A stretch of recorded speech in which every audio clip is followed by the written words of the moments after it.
Arestado po ang 4 na Korean national na nabistong nagpapatakbo ng iligal na pasugalan sa isang condominium unit dyan po yan sa Cebu City. Huli sa aktong mga suspect ng pasuki ng mga pulis ang kondo. Natunto ng mga otoridad ang online pasugalan nang makatanggap po sila ng sumbong mula nga sa ilang concerned citizens. Ang isa sa mga kwarto, nagmistulang computer shop po sa dami ng monitor at ilan pang gadgets na ginagamit sa iligal na negosyo. Pustahan at pagtaya sa ilang sports at iba pang laro ang iniaalok ng GMA o ang iniaalok ng mga suspect sa kanilang mga parokyano. Posible raw na dinadaya ng mga suspect ang resulta ng bawat laro.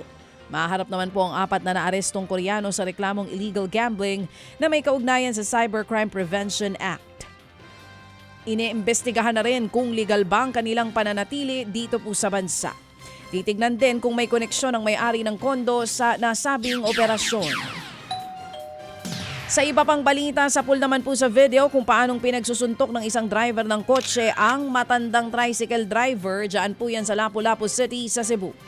Makikitang nagbaba lamang ng pasahero ang tricycle driver. Kasunod nito ang isang taxi at ang isa pang kotse. Maya-maya, bumaba po ang driver ng kotse. Kinompronta ang driver ng tricycle hanggang sa humantong na nga po sa pisikalan. Ayon sa barangay, na-blotter na nila ang nangyari at nakausap na rin nila ang nanakit na lalaki. Sa huli, nadaan po sa areglo ang insidente. Patay naman po ang isang rider matapos magulungan ng truck sa Carmen, Cebu.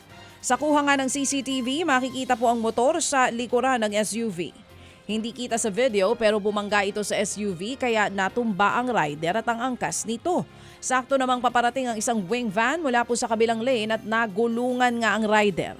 Dead on the spot ang nasabing rider. Sugatan ang angkas nito na naisugod pa nga sa ospital. Nasa kustodiya ng mga pulis ang driver ng SUV at ng wing van habang patuloy pa rin po ang investigasyon sa ngayon.